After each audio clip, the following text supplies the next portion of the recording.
Welcome to The Rock. We hope what you watch today inspires you. And we'd love to hear your questions and comments via Twitter at The Rock of York. You can also find us on Facebook or contact us through the website at www.rockofyork.co.uk. In the meantime, let's crack on. Okay, so about 2,000 years ago,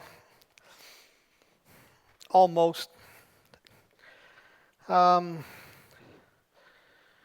spotlight of history shined in the strangest of places. Now, first of all, I'm not sure whether it shined or shone. I've done it.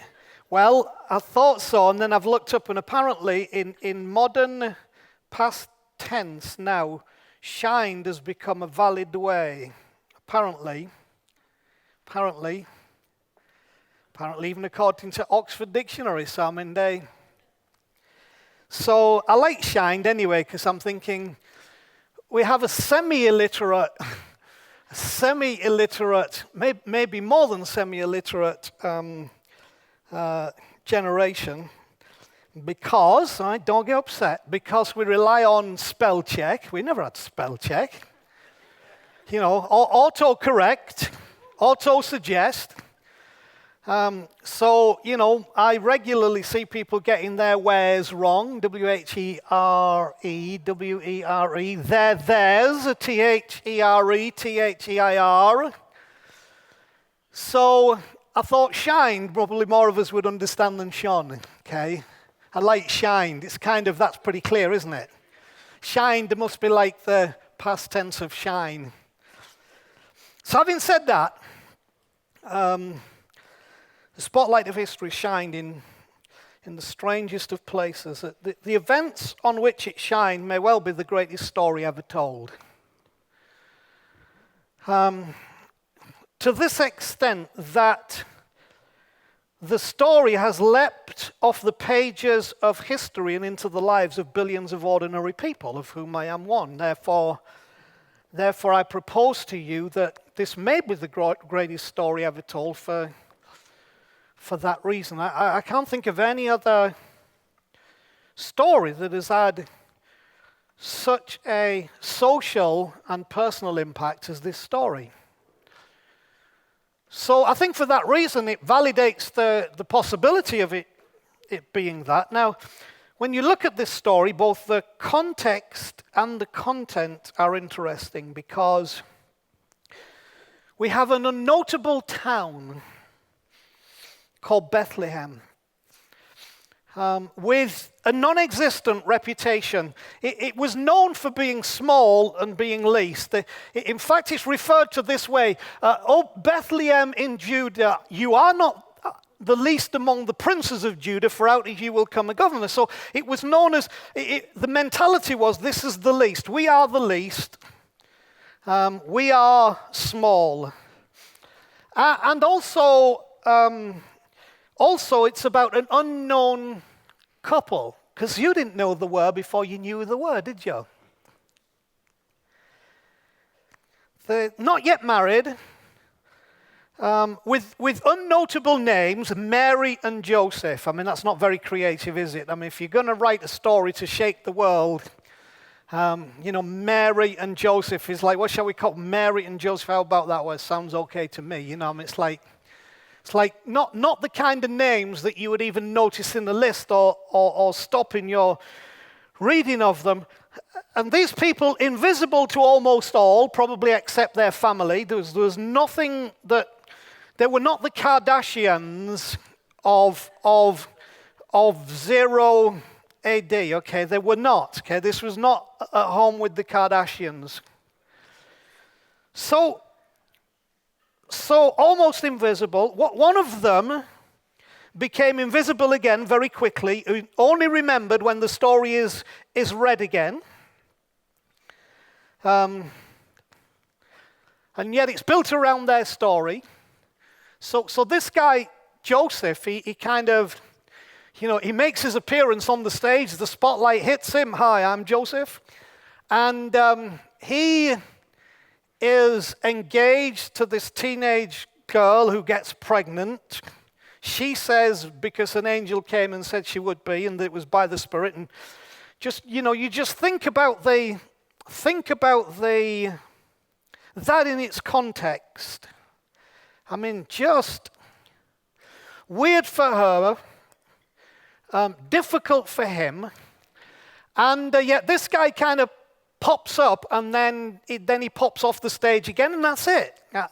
It's done, finished, So you don't hear anything about Joseph after Jesus been presented at the temple, and 12 years of age, and poof, he's gone. He's played his part. He's done his bit in this strange spotlight of history, shining on the strangest of places and the strangest of people. It's like, why should the spotlight hit this town called Bethlehem and hit this couple called Mary and Joseph? Because there's no qualifying reason other than purpose for either of them to be shined on with the spotlight. So this guy Joseph as well, I just take a minute to talk about him, because in the Message version of the Bible, when it talks about him in the book of Luke, and it says that his wife had become pregnant, and an angel had told him, "Don't worry, don't be afraid, make her your wife," and all whatever you think about angels visiting and all that stuff. We'll talk about that in a minute. But the guy who did the Message, which is kind of a paraphrase version of the Bible, uses a lovely phrase, which again, because of our semi-illiteracy, being very kind, many people won't have a clue what the word chagrined means, right? But being a wordsmith like myself who love words, Peterson said, "And Joseph chagrined but noble." Well, chagrin means this, okay? You were pretty ticked off. Okay, that's what it means, right? It could have said that. Been easier, wouldn't it, James? Hey, to say Joseph was pretty ticked. And he was. But it was noble. What that means is that Joseph made choices beyond his feelings. He made choices beyond how he felt. He made choices higher than his confusion. Okay, that's probably a good way to put it. Joseph, chagrined but noble, ticked off, but having something about him, made choices which were higher than his confusion. I like that. I think, sometimes we lose the issue of actually being men and women of virtue, actually having some substance to us, other than this pathetic, entitled, all about me, how much I can get and who I can stand on to get their attitude. I think being a noble person, being a good person is a good thing. And so it says this about Joseph. He made choices beyond his confusion. I wish, my prayer for you tonight is that some of you will make choices beyond your confusion, okay? Because what it shows is that confusion doesn't have to dictate the choices that you make. That's Joseph's great lesson. Confusion, your wife's pregnant, God did it, okay? Pretty confusing. But he made choices beyond his confusion. See, so I would propose to you that we can do that, and maybe if we do that, some of the impact that occurred from that choice might occur for us. So here we're back in this spotlight in the strangest of places, on the strangest of people, because these two, Mary and Joseph, became part of a phenomenon, having no idea at the time it would occur in the pages of history. So these guys weren't playing to the gallery, okay? Lo, I am Mary. So Mary didn't have a blue smock with a white thing and a halo, okay? Joseph looking very saintly. These guys had no concept that what they were becoming involved in would occur in the pages of history. So, history gives us no warning. about who will be remembered and what will be recorded. So, just as sure as this young couple there didn't know that but were, maybe you might be remembered in the spotlight of history, because you don't have to know it's going to happen for it to begin to happen. It's just that something notable happens within your participation in what can seem like in our lives a play that's acting out. Different people on stage, but the spotlight coming on this. Now, I think it was a phenomenon. A teenage girl, a carpenter, and a baby. And did we mention the word virgin? Probably should mention that, shouldn't we? It kind of makes the story a little more far-fetched. That within here, this is a little different because the girl is going to give birth to a baby, but she hasn't had sex with the man, so the baby's not the product of a man, but it will be the product of her womb, because she's still a virgin. Get your head around that. Now, personally, I do not believe that the story of the virgin birth is allegorical. Understand what an allegory is? It's a picture that's giving pictures about something, but it's not actually. It's something that's saying something about something else. I don't believe it's symbolic. I believe in the virgin birth.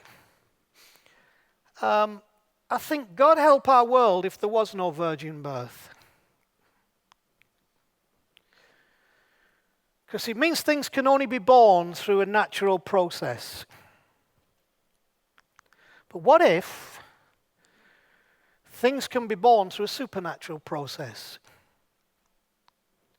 What if still on the stage of time, in the spotlight of history, things still get born in our life that are not the result of a natural process, that actually, just like the old prophets wrote 700 years before, the virgin will be with child and bring forth a son. That's like, this is really getting outside of.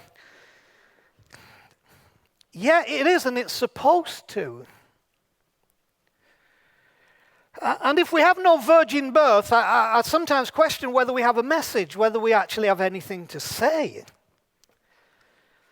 Because if stuff can only happen through natural process, then God help us, because natural process doesn't always produce the result that we would like in the context of life. But just suppose this is true, doesn't it really give hope, not only to our world, but to me and to you, that you think, God, good Lord, does this really mean then that things can be born outside of natural process? A virgin will be with child. See, it wasn't God showing off. It was God expressing the deepest longings of his heart, that we would grasp something about him that began in the very beginning, that said, listen, something can come out of nothing. Natural process is not necessary in the context of what I am capable of doing. I believe that. And I think it would help some of you to begin to believe that again. See, I think there might be a message and a theme emerging here. Just speculating. See, we do know that there has been an impact way beyond the event itself that may suggest it was more than just an event. Whatever side of the tracks you run, you cannot deny the impact of this event. The impact that has gone beyond this event. Therefore, I propose to you, it was more than just an event. So the message and the theme I see throughout the whole of this amazing book called the Bible, which is basically this, that these people were ordinary and yet chosen. They were unnotable and yet being noticed. They were of no particular reputation, but they were special. I think there's a theme there that's the whole purpose of the Bible that says to you, ordinary yet chosen. Unnotable yet noticed. No particular reputation yet special. That's the story here. Mary and Joseph, even their names are so flipping common that it's like you can find a Mary and a Joseph round every corner, but that's the point. That's the point. Young girl, young guy engaged, that's the point. Little town in the middle of nowhere, not known for anything, that's the point. That's God's point. That's the design. Because you're ordinary but chosen. You are unnotable yet noticed. You're of no particular reputation, yet you're special. And above all, the message is this: extraordinary things happen to ordinary people. I like that. Extraordinary things happen to ordinary people. Here's Mary minding her own business, doing whatever she was doing, dressed in blue with the white thing on and kneeling, praying. And she sees something. The Bible calls it an angel. It probably was. It probably was an angel. Whatever it was, it freaked her out, which you would, wouldn't it? It's just probably 16 years old, minding your own business in your bedroom, and then, suddenly this thing shows up. Hail Mary, Mother of God, blessed. What?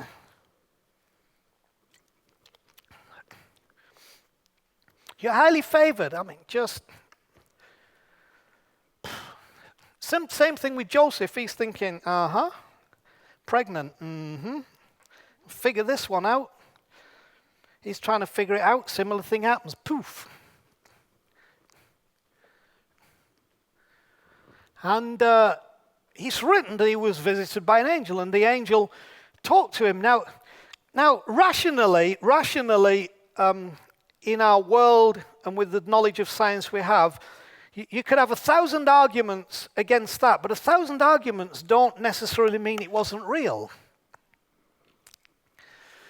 Because I would propose to you that all of us have had strange experiences of one kind or another, spiritual experiences, however intense and to whatever extent. Some of us have seen stuff and we're not nuts, okay? A lot of us have heard stuff and didn't know why we were hearing it. The times we've been warned, the times we just. So why is it so far-fetched that actually that might be seen physically? But what I love is the point is not God showing off. The point is God saying extraordinary things happen to ordinary people. The great qualification for this gospel does not come from our efforts or our notability. The great qualification for this thing called the gospel of Jesus Christ comes from our ordinariness. And the more we settle to our ordinariness, the more we are positioned for extraordinary things, because extraordinary things happen to ordinary people. That's the whole book is about that. Extraordinary things happening to ordinary people. So you might be a legend in your own mind. You may be a legend in your own lunchtime. But if you're honest, you're pretty ordinary, and so am I. This world will probably never know you exist. This country will probably never know you exist. This city probably will never know you exist. Your street probably for most of you will never know you exist. And for some of you, your neighbor will never know you exist. For some of you, sadly, your husband or your wife you think doesn't know that you exist. But that's another topic. So, ordinariness has been made the primary qualification for extraordinary works of God. Isn't that wonderful? It's good to be ordinary. And whatever little fame you may gain, and how many people may ever know your name, in the context of the bigger picture of history, you're just ordinary, but that's good. That qualifies us, because the whole message is, the whole theme is, that extraordinary things happen to ordinary people. That's the Christmas story. Maybe the old Jewish prophet was right. A guy called Isaiah, 700 years before the birth of Christ, when he said, the people walking in darkness have seen a great light. And on those living in the shadow of death, a light has dawned. That's how he described it. A very poetic guy like myself. That's how he described it. The people walking in darkness, seen a great light. Those living in the land of the shadow of death, a light has dawned. And the ancient author Matthew, who was the author of the Gospel of Matthew, the first gospel in the New Testament, seemed to think that too, and he repeated this statement, and he believed that Jesus was that light, and I have to say that I agree with him, that this is what had dawned, and showed what can happen to ordinary people. When those ordinary people respond to what has been shown to them. So, here's the issue. Is there a point in life where it's not about what you can prove, but about what you're willing to believe? I want to throw that at you. Is there a point in life where it's not about what you can prove, but about what you're willing to believe? You see, none of the events of this story were about what you thought you could prove. They were all about what you were willing to believe. And I think sometimes we rob ourselves and rob others of this wonderful power called the power to believe, because we think that if we can reason everything, if we can prove everything, somehow we will have a better life, a better world, and we'll know what it's all about. I propose to you that the opposite is true. That there is a point in life that's not about what you can prove, but about what you're willing to believe. A world with no mystery, no miracles, no fantasy, no magic is a poorer world, and its people are poorer because of it. Just maybe is a powerful inspiration in the melee of life. Just maybe. I think I saw an angel, and just maybe it was true. And the angel said, even though I'm a virgin, that life's going to come into me, and just maybe it might be true. Joseph, she wasn't pregnant by some other guy. It's okay, don't be afraid. She's pregnant by the Holy Spirit. God has done something in her. Don't be afraid of this.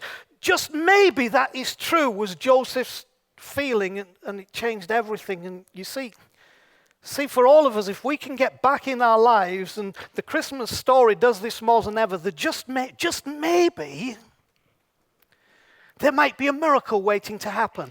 Just maybe that same thing that produced life not by normal means, just maybe that same life is actually here with me. And just maybe I might be changed tonight. Just maybe my body might be healed. Just maybe I might find life in distress. Just maybe hope might come. Just maybe fear might be lifted. Just maybe. I don't care whether we call it magic or miracle. I don't care. Because miracles are magic. And magic is miracle. Because it both does the same thing. What I do notice is this, that active cooperation after an initial objection appears the norm. Right? So who am I, Mary says, who am I that my Lord should want to do that? See, it's the initial objection. Who am I?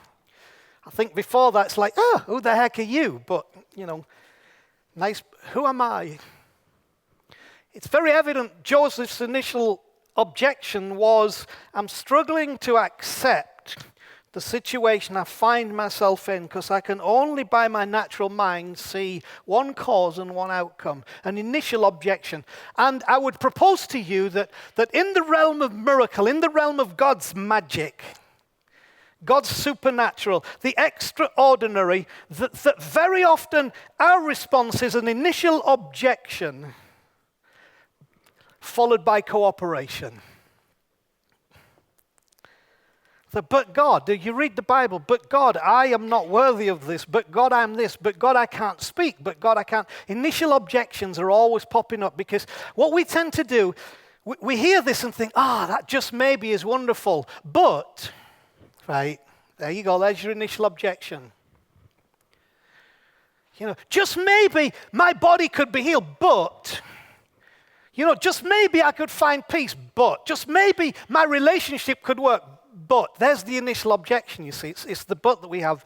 But I'm not good enough, but I'm not worthy, but he, but she, but he. But I see, to get this whole point of this purpose was the baby was not born out of natural process. Do you see what's coming here? Okay? But I'm not, but I am a virgin, yeah. So after our initial objection, what needs to come is an active cooperation. So here's what Mary finally said. I love the word. She said, let it be to me like you have said. She has not got a clue how the heck this can possibly happen. Right? You're a virgin, you're going to get pregnant. So you figured that. So she said, well, all I can do is cooperate, okay? If you do extraordinary things with ordinary people, I qualify. Here I am. Let's go ahead. And there seems to be something dynamic in that willingness to cooperate. The whole issue of not what I can prove, but what I'm willing to believe. I'm willing to believe the just maybe. Let it be to me as you have said. Joseph said, okay. Took Mary. So whatever your buts are tonight, whatever your initial objections, what I want to get you to is you can come past that just like these ordinary people of no note and no reputation. Push past that to the place of belief and active cooperation that says just maybe this pain can subside. Just maybe this burden in my heart. Just maybe.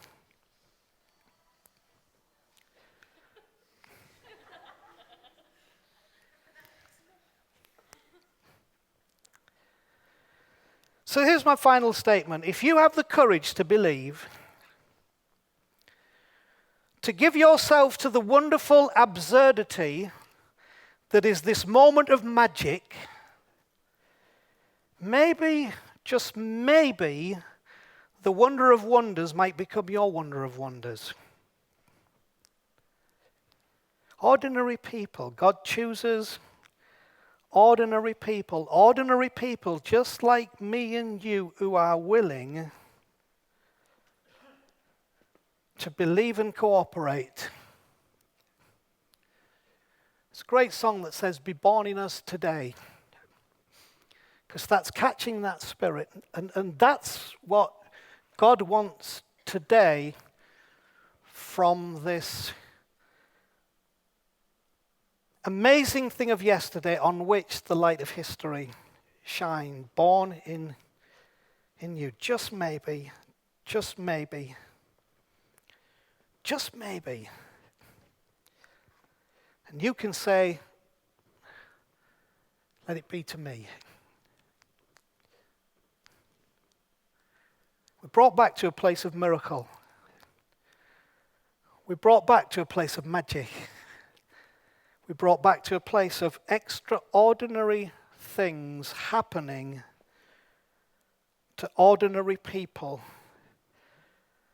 And those extraordinary things can be on you, the ordinary person, if beyond the objection of the but, you say, okay, just maybe, so let's give this a go. Let it be to me, as you have said. Bow your heads with me.